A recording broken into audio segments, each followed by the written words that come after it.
law of joy specifically, a law that really helped me figure out certain aspects of life that I didn't know before.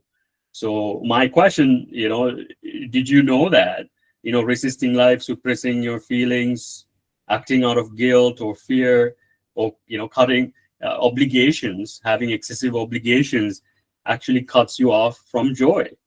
So, and it also leads to more sadness, boredom, frustration as well. And then they are usually, you will notice in your life, sadness, boredom, frustrations are usually signs that you're not using joy as your decision maker or primary decision maker. So you'll see that the more you become more joyful or take actions that are out of joy, you tend to do better in life. You tend to become more happier, more peaceful, more calmer. And also you will see there's a huge impact on being consistent. So that's one of the major things that I've noticed. So one of the stories I want to share with you is, when I was, in the corporate world, I did a lot of these things, things like tag, marketing. I did out of need because it was paying money, and I had a pretty good title, and I thought this is the way to make a living, to be happy. But I wasn't really joyful. I wasn't doing what I wanted to do. I just thought, what, everybody has a job, everybody's, have a family. So in order to take care of my family, all these things, I have to do this thing out of obligation. But what I didn't realize is that when I continued to do that, I was actually going through a lot of stress, a lot of anxiety, a lot of burnout, and I didn't know how to handle them, and I didn't know how to even let go of that. I just did it out of need. And I realized, man, how can I live like that? How can I continue to live in a way that I don't have happiness? And it came to all the way where I have to leave the corporate world. Not that I want to, because I couldn't take on the anxiety, take on the burnout, take on the stress that it was causing me. And I realized, man, how do I fix this thing? So that's what I decided to do. I lived like a monk for about 6 years trying to figure out how do I solve this thing? And I tested so many different things out. And one of this law is actually one of the laws that I came across that actually restore my happiness, calmness, relaxation, and let go of finally burnout. And then one of the biggest thing this law actually helped me with was consistency. I used to be a very inconsistent person, especially when it comes to my goals. And I don't even know why I was being so inconsistent. Why can I continue to pursue the goals I want? And what this law really helped me is helping me be consistent. And one of the ways I actually was able to write about 4 books within two years is because I followed this law. And I'm going to show you in the next 20 minutes or so how you can apply this law for your life and what you can do, what are the specific steps. But this is one of the main things that have actually helped me to live a much more happier, joyful, and peaceful life. So one of the main things I learned about this is that joy is not just a goal that you seek out. It is actually your GPS system that is inbuilt within you itself. So many people think, joy is something that we need to achieve. It's something that we need to work towards. What I found is that's not the case. What I found for myself is that if I take actions, if I pick goals, if I, take courses in university, if I'm creating a videos or even these topics, if I do these things out of joy, if I do the ones or pick the things that gives me the most joy, that is itself what brings me happiness and joy and a calmness, right? So one of the things, this was a major thing that I actually was wondering, why can I be consistent with the things I'm doing, even with the joy? Because I wasn't always using this consciously. So even though sometimes, when I was in university, I took courses that are actually out of joy. So, in the first 2 years, I didn't do that. So my GPA was around 2.7, 2.6, 2.6, around that mark. And I was like, man, I don't want to graduate with a 2.6 or 2.7 out of 4. I want to do well. So what's the secret? What do I have to do? So I decided to, instead of studying sociology and city studies at the time, which I was interested in, but I wasn't finding it joyful. I did it, oh man, I might be able to get a job in city studies and whatnot. But what I did was I switched it to psychology and health studies. That was out of my love. I didn't even know if I was going to get jobs or whatnot. I just did it. I was like, man, that's what I love to study. I would love to study psychology. I would love to study about health, right? So that's what I did. And guess what happened to my GPA? The first semester I switched in, I got a 3.4 in that semester, and then 3.6, 3.8, 3.9. So what actually happened after, by the time I graduated, I got into the honors list twice. And also I graduated with high distinction because I went through after my love, went after my joy. So that was a primary example. And another example was when I came out of university, I really wanted to get into the tech field. Even though I studied psychology, for whatever reason, I really enjoyed tech. I really enjoyed marketing. I'm not sure why. I think there's a lot of relationship with psychology and marketing, to be honest. Especially, in the modern day, you see how much psychology is being used in marketing. So there's a lot of that aspect, but for whatever reason, at that time, I wasn't really interested to continue to study psychology. I was more interested in business and technology and marketing. So, I obviously, because I need to pay jobs, I started a, customer service job at an investment management company. I learned a lot, but it wasn't for me. I felt it. So I was like, you know what? It's okay. I'm going to start something on my own. So I started to build a website called High GPA that helps university students get better grades. So I realized much of the work I was doing is actually tech, marketing, and business, right? So, and that's, again, returned my love back to me. So what happened after that is that somebody actually from Oracle, one of my friends, invited me to come to an interview because they were looking for persons who would know technology, marketing, and business. And guess what? I just talked about what I love, which is so high GPA. And then they offered me a position. I was like, whoa, like my love, like doing what out of joy can get me there. And then, long story short, within 5 years, I became a director for one of the largest advertising companies in the world. So just because I followed my joy. So that's one of the greatest lessons. But again, after the 6 years, you can see that I wasn't in the same love. I wasn't enjoying what I was doing with technology, business, and marketing. And what I wanted to study now, or, for the last 6 years, is actually spirituality. I wanted to study Buddhism. I want to study Christianity. I want to study mystical sciences, as they would call it. I wanted to study back to psychotherapy, counseling. These are the things I wanted to study. These are what I fell in love with. So now I'm doing them again. Guess what I'm doing? I'm creating these workshops. I'm doing a master's program. I'm coaching people consistently. I never thought I can make a business out of that. I was very lost, actually, by the time I left the corporate world. But what happened is because I'm going through joy, even the topics I'm talking about, even the courses I'm taking in school again, right? Even the clients that I'm working with, it's out of the joy, out of the interest that I have for these areas and these topics of these individuals. So that's one of the lessons that I learned, is that joy is actually a major navigation system.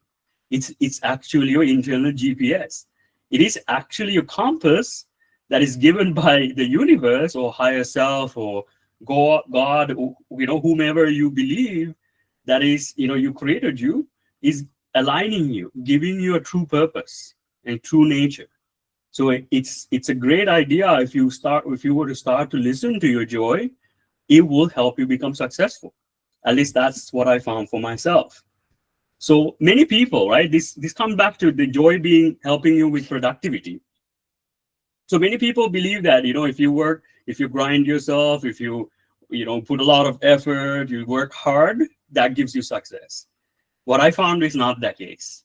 Yes, you work a lot harder, a lot longer when you enjoy, right? So a primary example, like I said, is, me creating Komangi Institute, right? That I literally, there was about 12 courses on it already on that. It's all these courses essentially got created within about a month period, right? Is it because I worked hard? No. Because I acted out with joy. I asked, okay, what do I love to do next? What do I like to do next? What do you like to do next? It's basically, I kept asking, what is my joy? And that's how I got it done. The same when I wrote the books. I asked, what are the books that I would love to write? What are the chapters? What are the topics? Let's start from there. So I realized consistency, productivity doesn't come from trying to work hard or grind. It comes from joy. So the more you can act out of joy, the more consistent you become. And again, this is something I wish somebody had told me, but I struggle for not, I paid the price for not knowing this law for a long time, right? So now that I know, I cannot wait to tell other people, because I see how many people are struggling with lack of consistency, lack of success, lack of happiness. So how do you become happier, more successful, and more productive? Joy. So that's one of the major things I learned. So you will see that, like I said before, that it's your natural state as well. Your natural state, the way you were designed to be happy. You're designed to have joy in your life. And it's not something you need to necessarily earn. It is actually something you restore yourself to, something you need to remember, something you need to allow. And most importantly, something you need to consciously bring to your life. In the beginning, I didn't do that. I did some of that stuff unconsciously. I did things unconsciously, like picking courses that I love. I didn't do it purposefully. I didn't know that was going to help me become successful. But now, looking at my life, looking at people like Jeff Bezos, who did things out of love. He left the corporate world and started Amazon. Why? Passion. Richard Branson, right? A lot of these people, if you look at the most billionaires, they do a lot of these things out of love, out of joy. So that's one of the biggest lessons by studying the biographies, studying the people's life. I continue to see this pattern, how much joy has an effect on success, productivity, and happiness, and including especially peace. And you will also know that, if you're looking at the most spiritual side of things, joy is one of the most highest emotional vibrations. So when you act out of joy, you attract more opportunities to yourself, better relationships, and better experiences.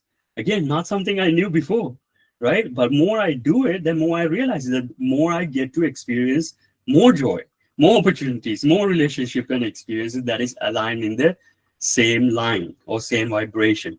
So something for you to remember.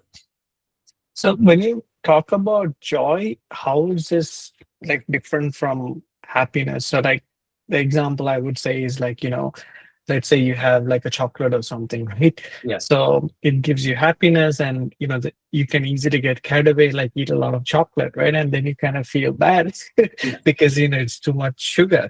So how is that the same as joy, or like the joy is a little bit more than that, right? So that's a great question, Raman. I can tell you what I did. I ate all the chocolates I need until I'm happy.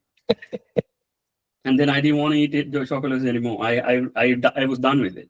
Then I Okay. okay, what do I need to do next? Go take a swim? Okay, swim. Go play basketball? Okay, be done with that. So I went through this joy process that way. You're right.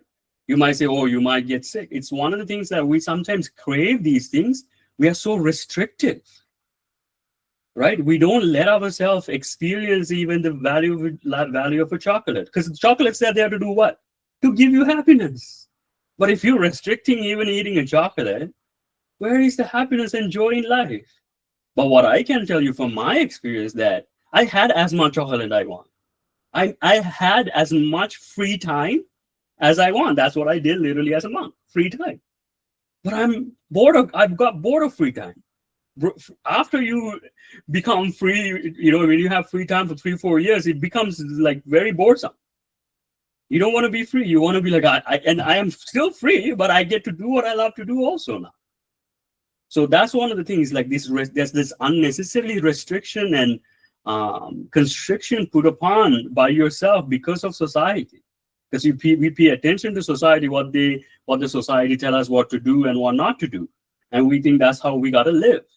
But I went beyond that. I went like, no, I'm not going to listen to society. I'm going to just do what it feels right for me, and let's see where it goes.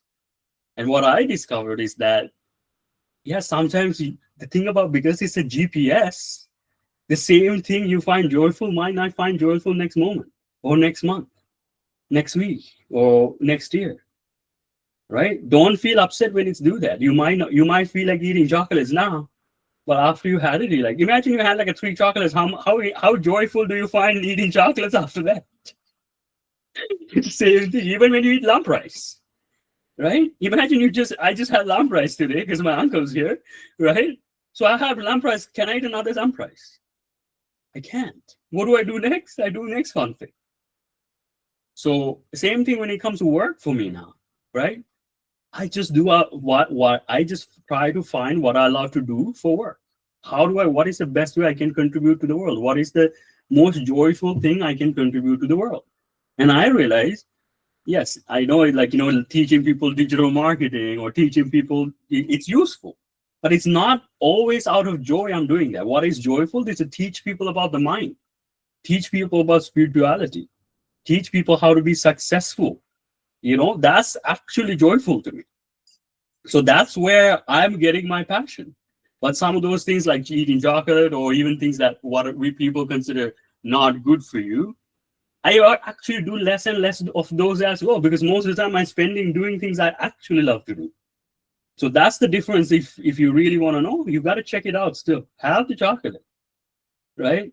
Have the, iced tea or ice cap you want. Life is, they are there for you to be enjoyed, for human beings to be enjoyed. It's just when we secretly doing it, we think we shouldn't be doing it. It creates more craving. It creates more anticipation unnecessarily. So I came here a little bit of examples. One of the things I think, one time somebody asked, when you're explaining things, give us some examples so we can understand this thing better, right? So how do you use this law for your life, right? So for people, come to me for figuring out their career path. One of the main things, and I used to tell people, you should do, where there's a lot of need for it. I used to advise people to start, things in tech or Salesforce or whatever that is, most in demand. But I realized when you tell them to do that, they get burned out. And that those in-demand skills become not the in-demand. Right? So the prime example, like Salesforce, it was hugely in demand when I was starting it at that time. Right? Like digital marketing, hugely in demand. But now it's kind of losing it's still, there's a need for it. You can't obviously say there's no need. There's need for it. But I realized like some of these people who I refer to get them this stuff, it's not consistently working on it. So now what I tell people strictly, instead of doing what is safe, what pays your bills, if you can find work that is passionate, that you get joy out of doing. So for example, with the work I'm doing right now, doing counseling, coaching, creating courses, writing, public speaking, it's completely out of joy. And I don't feel burned out. I don't feel stress. I don't feel anxiety. I don't know if you can tell, but one of the things is that even these, speeches, I'm literally speaking from my heart. They're not practiced. They're not, I don't take time to go, I need to say this, I need to say that. No, it's not coming from there. It's coming from my literally within, because this is really what I love to do. So that's the secret behind that. So when you do really things out of passion, out of joy, it actually comes from you. It actually comes from a higher place. So that's really important. So even if if you're looking to find a new career or start a new business, ask yourself, what do I love to give? What do I love to, what do I enjoy the most giving? What do I enjoy most doing? I think that gives you the compass or the navigation system to really go pursue a career that you can be both productive, consistent, and happy. And most importantly, avoid what I went through: burnout, stress, anxiety unnecessarily, or even confusion. Right? So that's a very major important you can think about when you're deciding your career path. So I'm not saying, you might actually working in a company or have a role that you have started to do earlier. Continue to work on them. I'm not telling you to say, don't do what I did and become a monk. That's what I don't recommend doing to anyone. What I recommend, open up in your day to work on it. Work on what you love to do for work for 60 minutes, right? 90 minutes. Start there. You don't try to just completely stop what you're doing. That's not recommended practice anymore. I don't tell anyone to do that. But if it's obviously hurting you or making your life difficult to switch jobs, that's fair. But what I'm really saying here is that open up your day, even 30, 60, 90 minutes. Do what you love. So how can you start it? Do something that is creative. Make videos or do art or write or coach people or mentor people or start a business that you actually like working on. Right? That's one of the ways you can explore your creativity. And that's exactly how I started to build this workshop, because I wanted to create, I want to express myself, what I know. I feel like I had so much stuff to tell people, but I can't really find a way to tell people. So what did I start doing? I just started to run these sessions. So these sessions actually become my courses, becoming my writing pieces. So that's exactly how I started to, use my creativity, use my joy, and turn it into something that I can make a profession out of. It didn't come from the first day. It came of just me just exploring my creativity. So open up that day, maybe 30, 60, 90 minutes in the day to do it, right? And all, most of us here also, starting their spiritual practices, where they may be meditating or learning about Buddhism, Christianity, or even Islam, right? So a lot of people are practicing these various religions, right? So what I recommend is start with the prayers you like, meditations you like, the practices you actually like, not out of obligation or not out of punishment that you have to do them. Start from even like meditating. Like, even though I study a lot of Christianity, I do a lot of loving kindness meditation because I love it, right? Same with journaling, same with praying, because I learned certain things about God or higher power or whatever it may be you call. But I find that to be more enjoyable to do that, not out of obligation, not out of because I have to, or divine punishment or karmic retribution, right? What is the spiritual practices that you like to do? Is it meditate? Is it just sitting by yourself, right? Or is it going for a walk? Whatever it may be, right? Walking meditation. Do it. If you love it, if you enjoy it, do it. That's one of the main things. Same with when it comes to relationships as well. Spend the time with the people who actually uplift you, give you enjoyable time. I know that many people, many friends and many or family, some people, they talk to other people out of guilt. It's like, oh, I haven't talked to this person, so I should call them. It's okay, call them, keep in touch with them, right? But when you're spending time, spend the time, most of the time you spend, make sure that there are people who uplift you, increases you, give you more energy, give you more joy, and it will help you decide, and it will actually keep you in that state of joy. And then, like I said, when you enjoy most of the time, you attract more joyful opportunities, which is actually known as law of attraction. The longer you stay in joy, the longer you attract opportunities, people, and so many other things that are associated with that joy. So that's very important to understand. So how do you even create a daily routine that is joyful, that is consistent? Do exercises, movements like dancing, sports, meditation, whatever it may be. Do the thing you actually enjoy, and then you will have more consistency in your daily routines as well. So I remember I used to to study this book because I thought it was really valuable. And when I started to study it, because I thought I have to, it helps with enlightenment or it helps with spirituality, I didn't enjoy it. I wasn't consistent. My daily routine was not consistent. I was like, why is that? But I really want to do it. My need and desire was there, but I wasn't consistent because I didn't find it enjoyable to do that, no matter how much I desired. Many of us, wishes we can be millionaires. We can be billionaires, but why can't we do? Not all of us can do it. Many will be able to do over time, but how are the people who are doing it are doing it? The answer I found: daily joyful action. They're working on aspect of the business or their work that is actually brings them joy. And guess how I'm creating these videos, creating these books, or creating these courses that I'm creating? Same process. Just going back, okay, what do I love to enjoy doing in my courses, in my books today? Okay, work with that, start with that. That's a good place. Because the key thing here is that we don't do this consciously. But I would say, instead of you going and doing it because I'm telling you, experiment with it. Experiment with it about a week, acting upon it.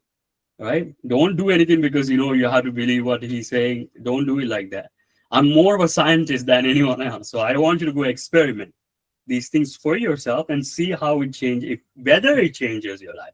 So that's very important to understand. So even when it comes to career advancement, right? Do things that gives you energy, excites you, and then say no to roles that drains you and doesn't give you energy, doesn't give you happiness and joy to your life. So that's another tip, especially for people who are just starting out their career, or in between a career where they're figuring out what to do, how to move on.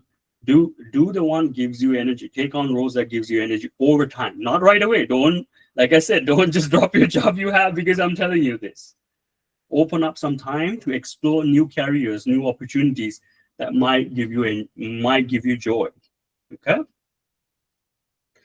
Same with finances.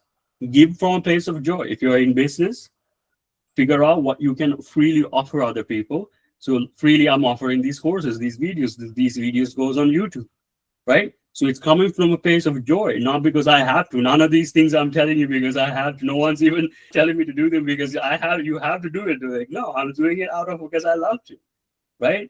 And hopefully, I hope you're not feeling pressure to come to these sessions, and you're learning because you want to, right? That's why I tell from the right in the beginning. That's a good place to start from, and it will help you explore what is in your life more. And same with your healing journey. Instead of focusing on, oh, I need to be spiritual, I need to go to the temple, I need to go to the church, right? So instead of doing that, focus on what feels good. Do I feel good when I go to church? Do I feel good when I go to the temple? Ask yourself. Education, study topics and courses that you, instead of finding useful, do the ones that you actually enjoy. You will be a lot more consistent. You will study them for a lot longer, right? Right now, I'm studying how to create a good YouTube channel, right? Because that's what gives me joy, right? So that's what I'm learning. I'm buying books. I'm learning how to do a bit of acting, right? Because I thought that will help me create better videos, right? So these are some of the things I'm doing. And also I'm learning screenwriting, right? Filmmaking. So all these things out of joy I'm doing. And if you say, oh, I thought you're going to be like teaching about the mind, why are you learning this stuff? Because I love it. Because I think in order for people to enjoy my videos, enjoy my sessions, I think knowing how to entertain people the right way can go far. Not because it's useful, because I actually enjoy it. It's like a sport for me. Can I create enjoyable videos? Can I create a YouTube channel that people actually love watching? Not just information, but actually, man, that's actually entertaining. How do I do it? Maybe I might not be entertaining right now, but I want to be more entertaining, right? So that's one of my I find if I find something, imagine you have a teacher that both gives you valuable information, right? If you have a professor that gives you valuable information and both entertaining, that's fantastic. So that's what I'm looking to become. So that's fun for me. So that's what I want to tell you, make sure that you also do. Same with your self-image, dress the way you enjoy. Buy the clothes that makes you feel good about yourself, not the trends. Decision making. Take decisions that brings you joy and light. Joyful light, right? That's very important. Instead of always, sometimes we do need to do things that make sense. But what I'm saying is, in order to bring more joy to your life, this is it. Because when you're living with the public, living with the society, you do have to do the thing that is logical. Otherwise, you will affect certain relationships or in certain hierarchies and orders. You have to learn to live with them. It's true. But this is actually in order to bring you joy, in order to bring more consistency with what you want to do in life, is what I'm really saying. Okay. And when it comes to also rest and recovery, I realized that I used to have pre-scheduled time to rest. If I need to rest it at this time, this is must happen. I realized I'm not getting the rest I want. But now what do?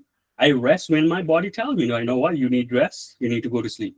I rest. And then I wake up refreshed, and then I continue to do things that is next joyful.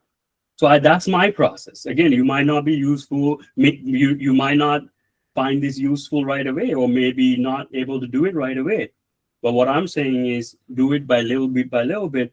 You'll see that you will rest better. You will recover better when your body says you to rest, instead of forcing it to rest at a specific time. Okay. So a very important practice. And if it's asking you to sleep for 9 to 10 hours, give it, because sometimes your body needs that. I know people don't really usually like this when I'm saying it, but sometimes you might need to have to sleep for 12 hours. So I realized, why do I say that?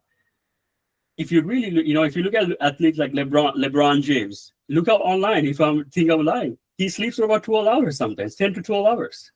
Same with Roger Federer, 10 to 12 hours, right? So sometimes, especially, professionals, entrepreneurs who are working really hard using their mind, they need that time to rest their brain. It's important because think of yourself athletes rather than, miners, right? Miners are always working. They wake up in the morning and they go to work. But I would say look at yourself as more of a athlete who's trying to perform better, who's want to enjoy their life, who want to do the things the right way. Okay, so that's very important to understand.